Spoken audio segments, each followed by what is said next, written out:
Yo, what's up, noobs? This episode of Co-op is brought to you by Mass Effect 2, Assemble Your Team, Fight for the Lost, Netflix, and Squarespace.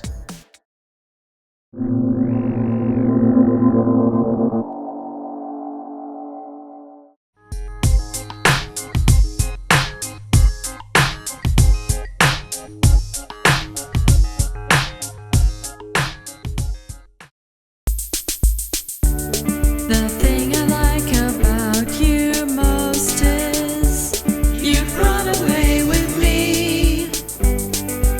So pack your bags and your shotgun too. We might run into zombies. We're always down for that co-op multiplayer action. We're always down. We're so down. We're so down, we're so down for co-op. We're so down for the co-op action.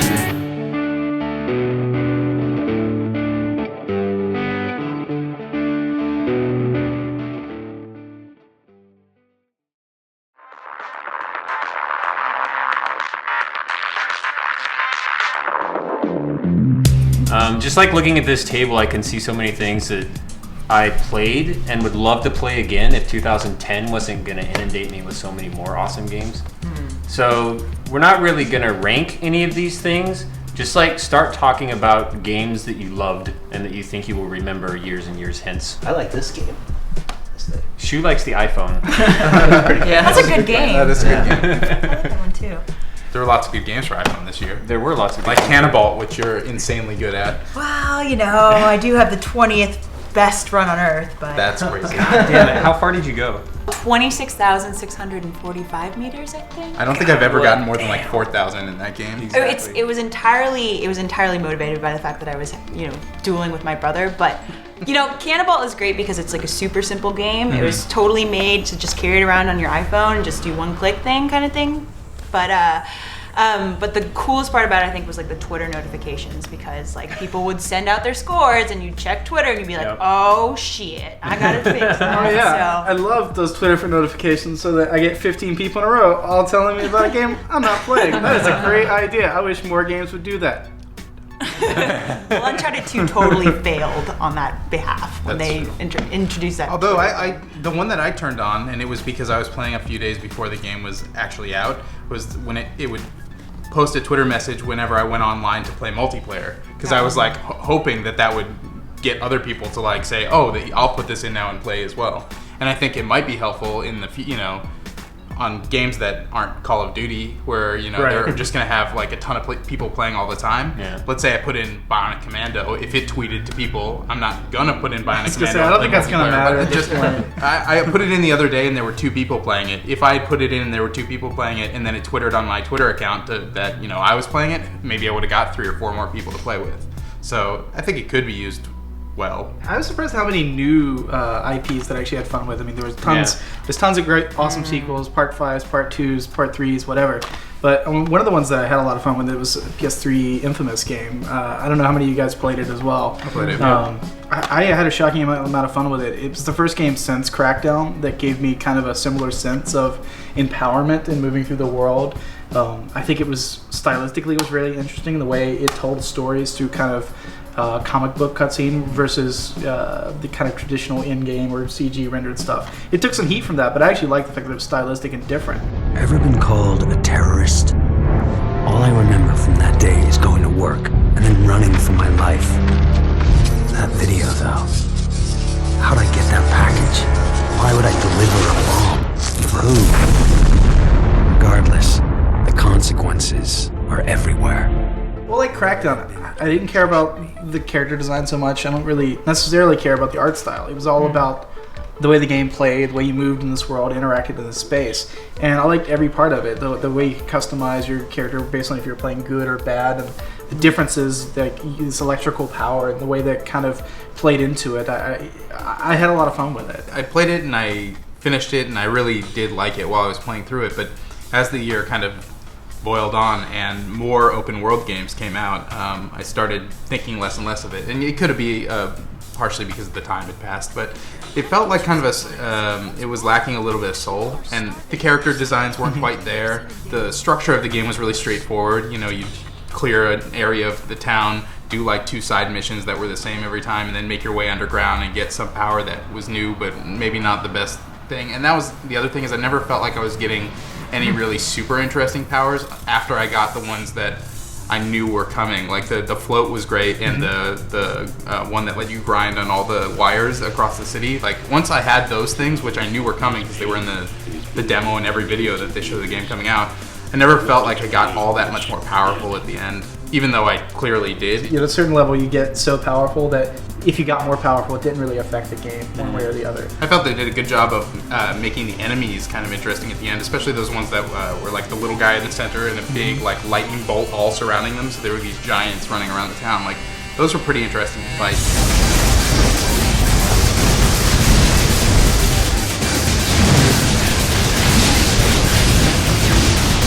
Generally, the world like didn't compare to Crackdown. Like I'd much rather jump around Crackdown's world, even though they did a good job of rendering it in realistic looking textures Right. rather than cartoony. Well, I mean, remember the other big open world game that was hitting now was Infamous, was Prototype, and going into the year, I mean, who would have thought that, I don't see Prototype sitting here on this table. Or Red Faction Guerrilla, which came out at the same time. Right, but that was a very different game. But in the same way, it was a game that, didn't necessarily have a lot of heat behind it.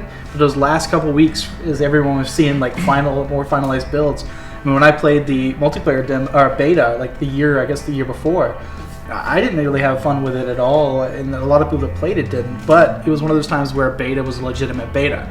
Like the development team was able to take a ton of feedback from the community and actually implement changes into the way the game played, looked, and felt. And those guys out of nowhere, THQ and the guys at Is it Volition? Volition, knocked it out of the park.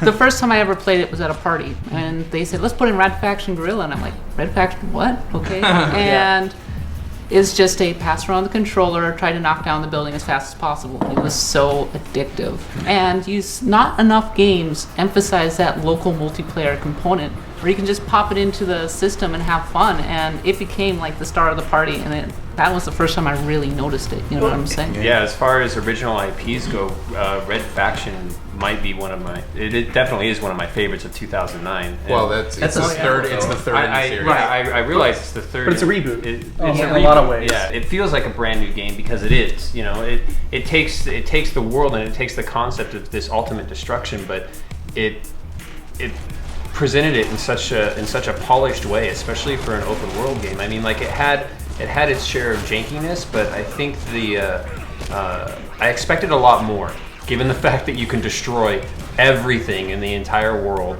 and it's so much fun to do that anytime you roll up on something, you're going to destroy it.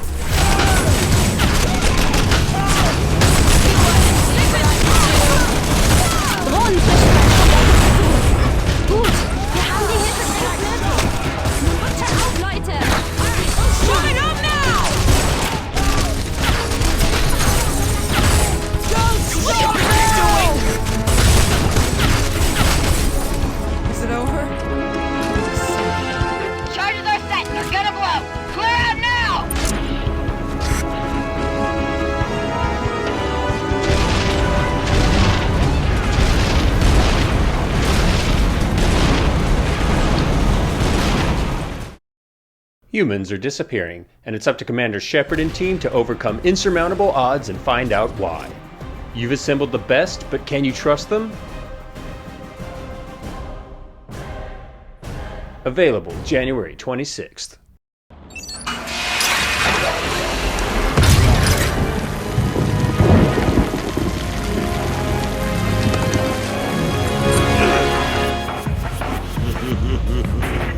Hey, Sharpie. Love what you've done with the place. You had the most rich character design arcana that you could ever possibly hope to design from in Batman. Arkham Asylum, I absolutely agree with you. Like from obviously they have a lot of good characters to choose from, but the way they created them in this world, I think was visually interesting. They used that Unreal Engine probably as effectively as anyone's ever used it to create interesting characters. I mean, you have big burly Batman, but you also have Joker, who's very lithe and small and sinewy, and the kind of combination of exploration and combat.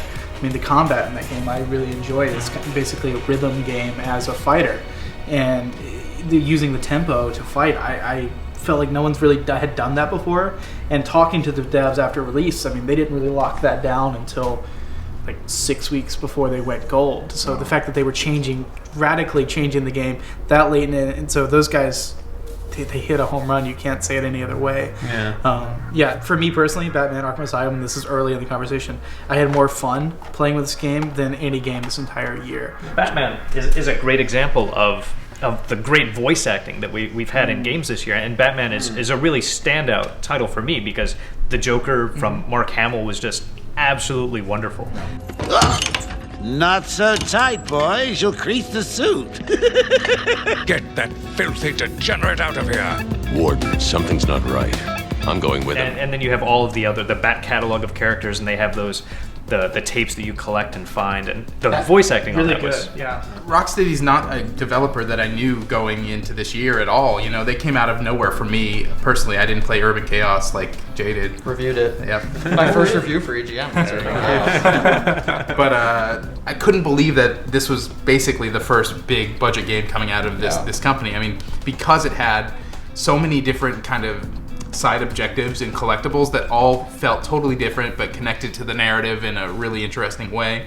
And it's the type of game also that really benefits from multiple playthroughs. Like, they really did set up a lot of the narrative really early in the game. Like, what's the character? The character's Croc, right? Yeah. He's introduced very, very early on in the game, and then you'll see, you pass by the door of his lair a little bit later in the game, and he bashes it out, and then finally you make your way into there and fight him. That was really just well done. Yeah. But then there's the things that you notice the first time that you're playing, like how many times they change the art for the world.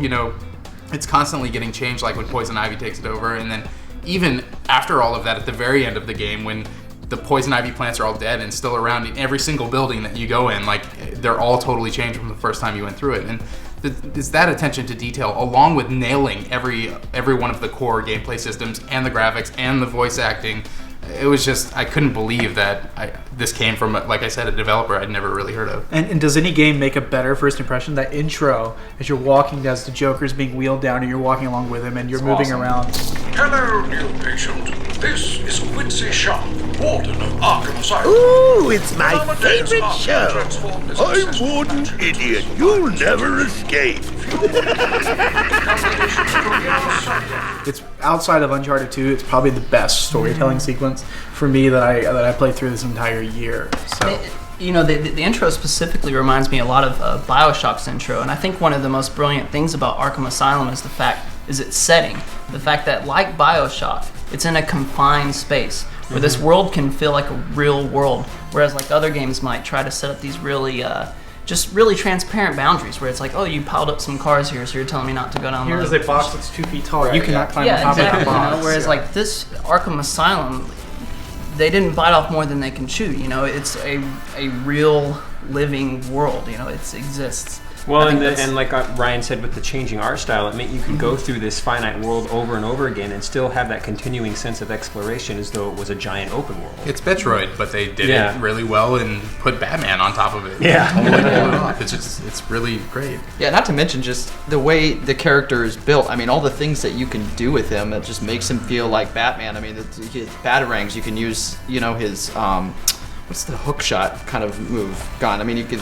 you mean the line gun? Grappling hook? The grappling hook. I mean, the fact that you can use that to climb, you can use it to pull out vents, and you can even use it to pull guys off railings. I mean, just doing the gliding. I mean, it allowed me to approach every situation I was in thinking about what would Batman do. And every time I did it, I felt like Batman, and that's just what made him feel like the character, I think, in addition to the whole I'm just world. getting visions of you sitting there in the dark, just going, I'm Batman. I try to think of like little one-liners I can do with like my gruff voice whenever I talk.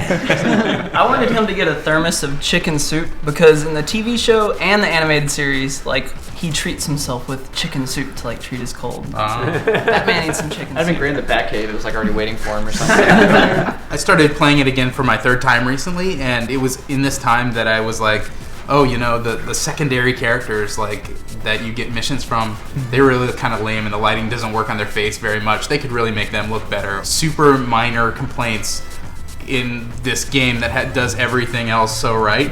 I was like, wow, they have totally set themselves up to do a stunning sequel, which, you know, we now know that they are doing.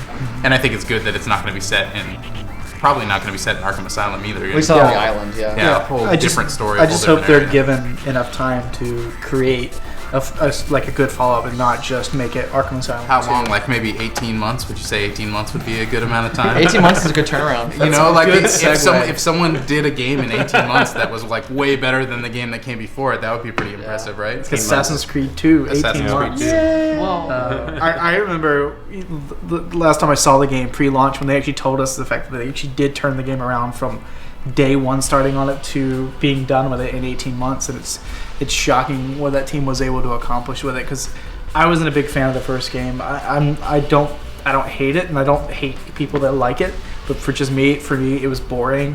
The first hour of the game, that was everything that you did, right? Yep. Yeah, ultimately. And it's weird. The first game makes a great first impression, and this game kind of makes a bad first impression, but once you like power through that. See, I disagree. I thought it made a great first impression because I was one of the... Not only did I like the first Assassin's Creed, but I beat it. So, and you spent that entire game going back and forth between Desmond and Altair, over and over and over again. So you got, you know, really intimately familiar with that tiny little lab space in Abstergo by the time you finished the first game. And so for the new game to open with you, like, busting out immediately, I was like, damn, this is, like, exactly what I wanted to do in the first game. That was like one of the few things that they did that was really for fans of the original, was just like, hey, you know, that place you were in, we're getting you out of there right now. Yeah. Speaking as somebody who did not play the first game and just went into the second one, I was like, yeah, I'm going to try this out. I was like, oh, I'm going to go run errands for my mom. That sounds like an assassin-y thing to do. Yeah, I mean, that's the part we're talking about. I mean, the part where you're breaking out of Abstergo, I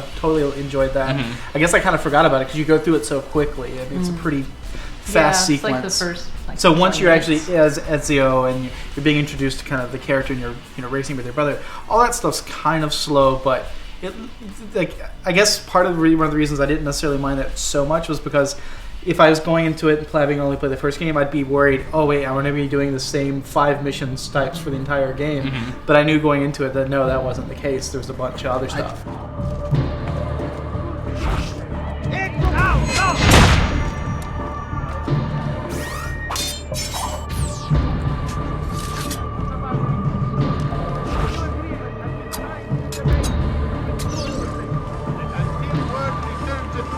From the Holy Father, disputed lands to the south, and to the children from all the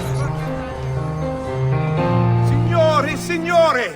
Come on! We've talked about several other open world games that came out earlier this year. Well, this was the one that I enjoyed most, just like being in that world and just like, you know, looking at what's happening, listening to what people were saying, watching people walk around.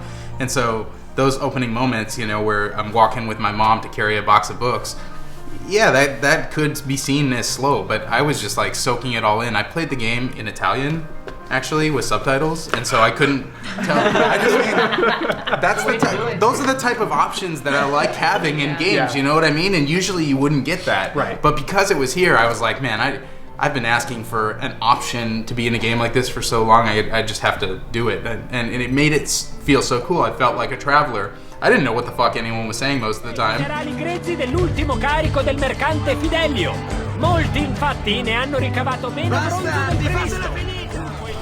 But I felt like I didn't need to because it was all contextual and it didn't really matter. That beginning part, it really set up the ordinary world for me, and it really made me appreciate all of the characters in Ezio's life, so that when his family was basically destroyed and then he had to protect his mom and his sister, like that entire motivating factor carried through for the rest of the game for me. So I was really glad that they did all of that.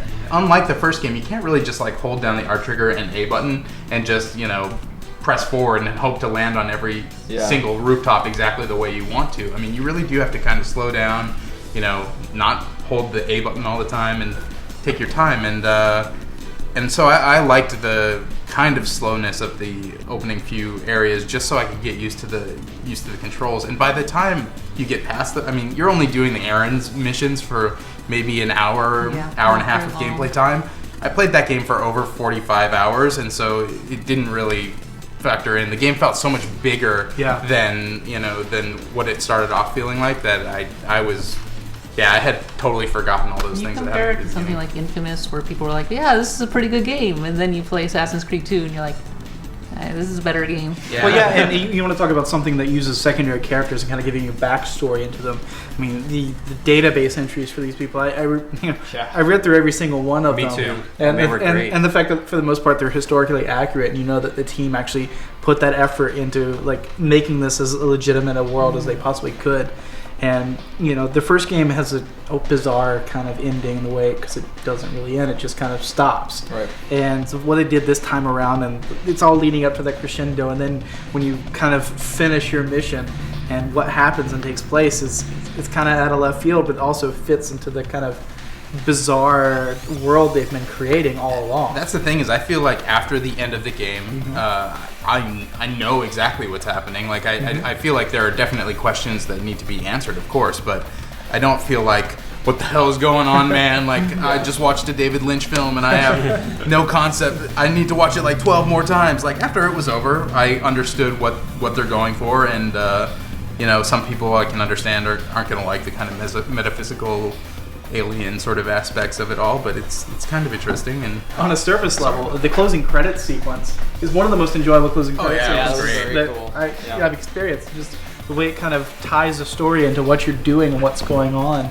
It's the only closing credit sequence I can think of that actually like has a heightened sense of tension. Like you're concerned with what's happening.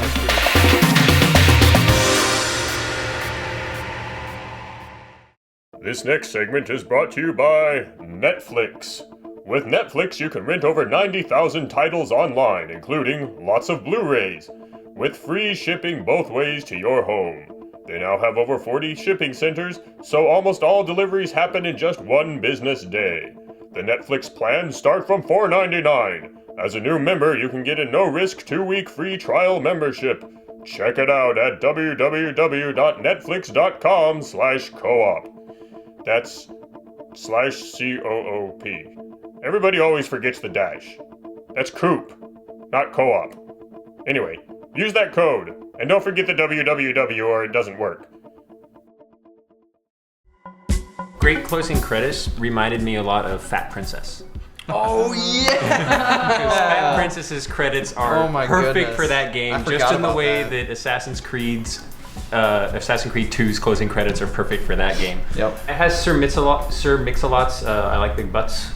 And so that's the theme song behind the credits. And then while you're there, other AI characters with the names of the people that are in the credits come out and try to attack you, and you just slaughter them all. I like them round and big, and when I'm throwing a gig, I just can't help myself. I'm acting like an animal. Now here's my scandal. It's a ton of fun, but it kind of portrays the entire irreverent nature of Fat Princess just in that whole credit sequence. Because that game itself, I went back and played it, and then I played for like 3.5 hours. It was just game after game after game, and it makes me sad that I actually didn't play it more back when it came out. I played it quite a bit, but it's kind of just fallen by the wayside up until I played it this last weekend. And playing it this last weekend reminded me, like, this is a great game. We have captured an outpost.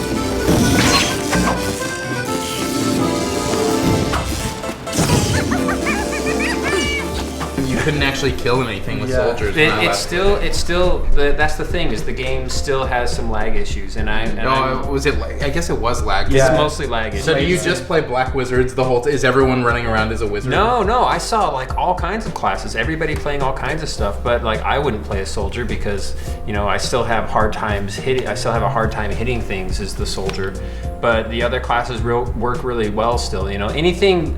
Basically, you can always hold down the L1 to target things. So you can use your charge attack, you can throw your bombs, you can shoot your arrows, whatever class you're at, and it works. but you still see people like skipping around the map, you know, because of the lag that's in the game. That's one game that lost a lot of its momentum from the early issues with the servers because nobody could connect to it. Yeah, no one could play it, and that kind of game, especially in the fact that it's all about the online. It's all about playing with real people. Yeah. If you can't build that community, it does hurt the game. And that was, Fat Princess. I don't think it was a bad game, but it was one of my biggest disappointments of the year. I guess because I wanted it to be kind of like a perfect experience.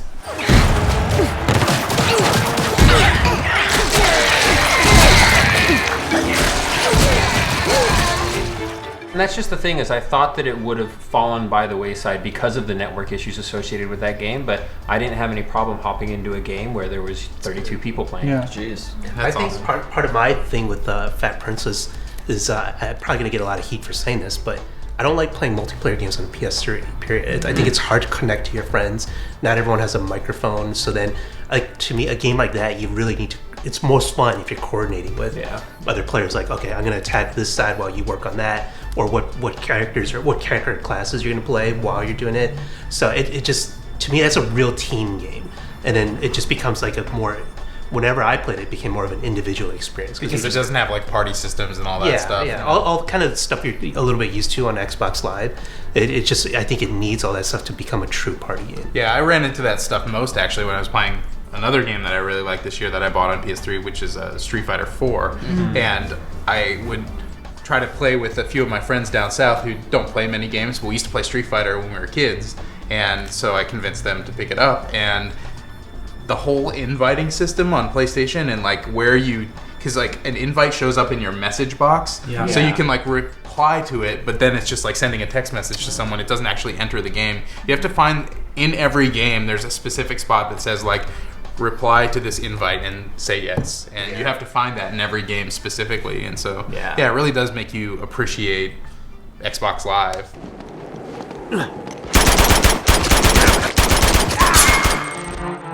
Uncharted 2 is like that for me too. I love Uncharted 2 multiplayer. Me too. I can't stand playing it at the same time because if you want to play with people at all, it's a big hassle, like to try to connect, and then you have to stop the game and check out the messages and see what's going on. It's just... I thought they did as good a job as they could have within that infrastructure. Within the infrastructure. Like anytime, there's that one friends list that shows any of your friends that are playing, which, I'm sure like you, it's usually pretty rare to see that many of your friends all playing it at once because no one's on PlayStation networks. I got an Xbox just this past week, and I was like, oh, this is easier. And like, another amazing multiplayer game that came out on PS3 this year, Killzone 2, I played quite a bit, but eventually towards the end of my run with it, it was just, like Shu was saying, like, it was a solo experience. None of my friends were playing. I had a Bluetooth, none of them did. Yeah, but at least fortunately in Killzone's case, they have a really good bot, so you can actually still have fun in kind of a solo experience. That's true.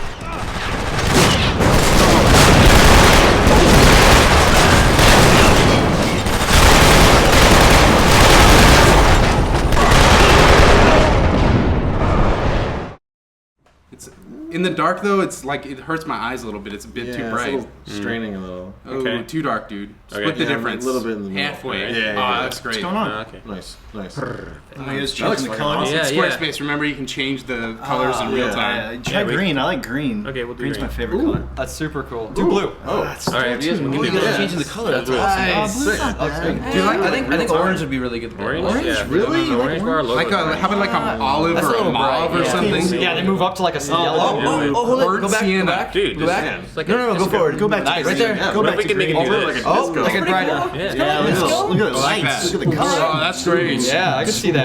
Definitely. Oh, that's good. Squarespace.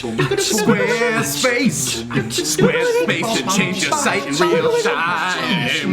Everybody TV look kinda shitty to me until we put it on the Squarespace. Real time changing of your website. Squarespace does it in real time.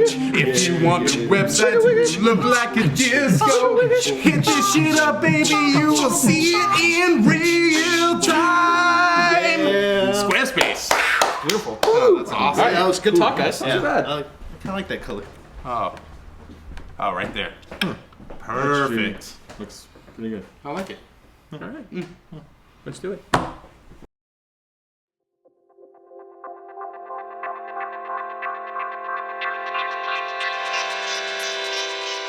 PS3 had a really good year. You There were a lot of really good games. I don't coming think out we have for to it. apologize for Yeah. that. Sully, give me a light.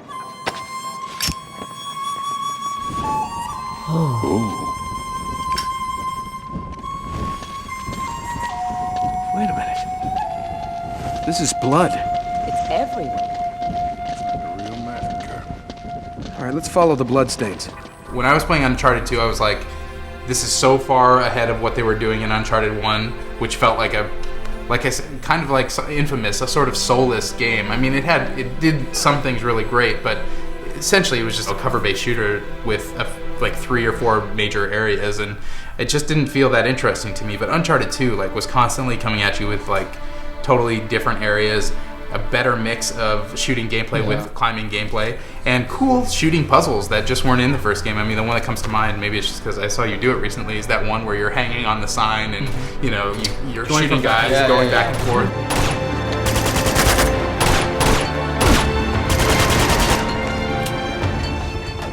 Uncharted 2 just blew me out of the water. Definitely one of my favorite games of 2009. Of all the games I played, it's probably the most successful cinematic experience in a game, which is frankly very impressive at this point, because so many games before it have claimed to, have the best cinematic experience. They try to seamlessly integrate, cinematic videos with gameplay. But I was in Uncharted 2, and all of a sudden I'm supposed to be playing, but I kind of think it's just a movie.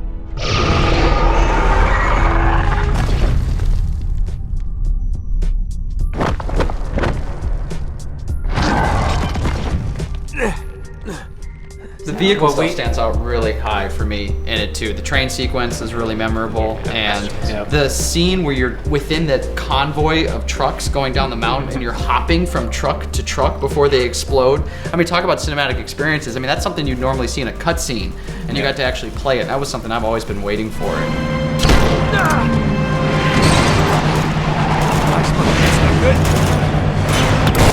We have several non-gaming roommates that live here, and anytime, even earlier this weekend when Ryan was reviewing 2009 games and he put Uncharted 2 in, we had roommates that were sitting down here at this table, eating food here, watching him play. They don't watch us play any of our other games, so they might come by and say, huh, and then move. But Uncharted 2, Can you turn it down, please? Yeah. It's like everything you wanted Indiana Jones 4 to be, but better in a game. One of the reasons Indiana Jones, that series tradition, has been really good is because of the pacing, the way those movies are made.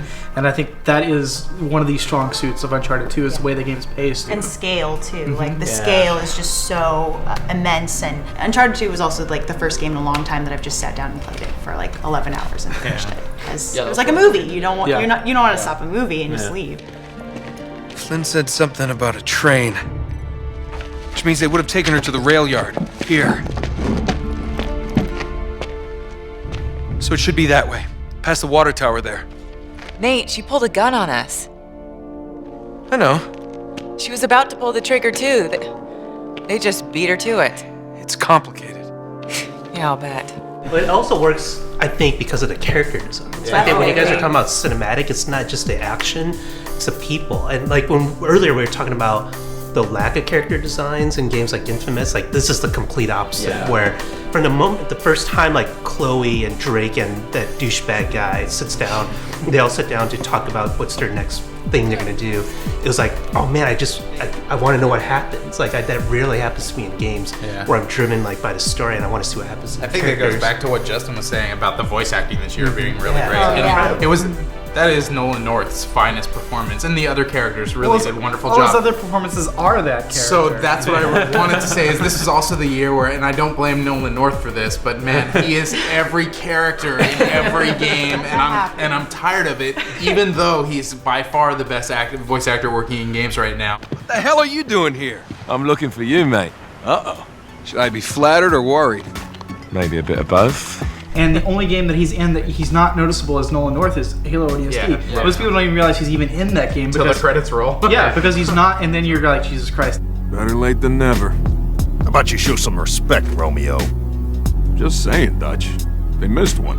The most egregious of these is Shadow Complex. And the first time I saw that, I groaned when they showed us the game, and I was like, what are you doing? He's got the half duck and everything. Didn't you say the other night at the bar that you could keep up with me? You were hitting on me. I'd have said anything. It's a good thing you got those baby blues, cutie. Don't worry, this is gonna be fun.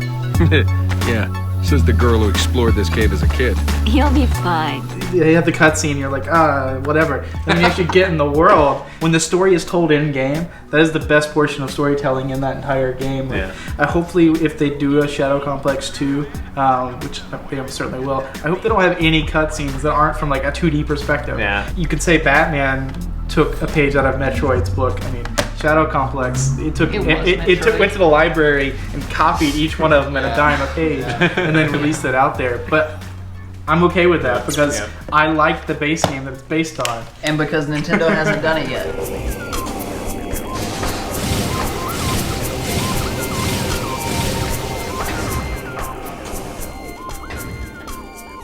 A lot of people loved Metroid Prime. I enjoyed Metroid Prime. I haven't played through all of them. But for people who want that kind of classic experience, there hasn't been any way to get it outside of, those Castlevania games on the DS. It's hard to make it good. Yeah, you know what I'm that's saying? true. I do think that we had a pretty good year, though, covering it with Batman, with Shadow Complex, with Trilogy coming out. That I felt like I was getting that itch scratched. It's a shame that Metroid Prime Trilogy is out of print. Yeah. And that if you better go get it now. This is the only time that a collector's edition actually means collector's edition. Yeah. What Shadow Complex reminds me of is the resurgence of this classic kind of gameplay, and I saw it again and executed with just as high polish in Trine.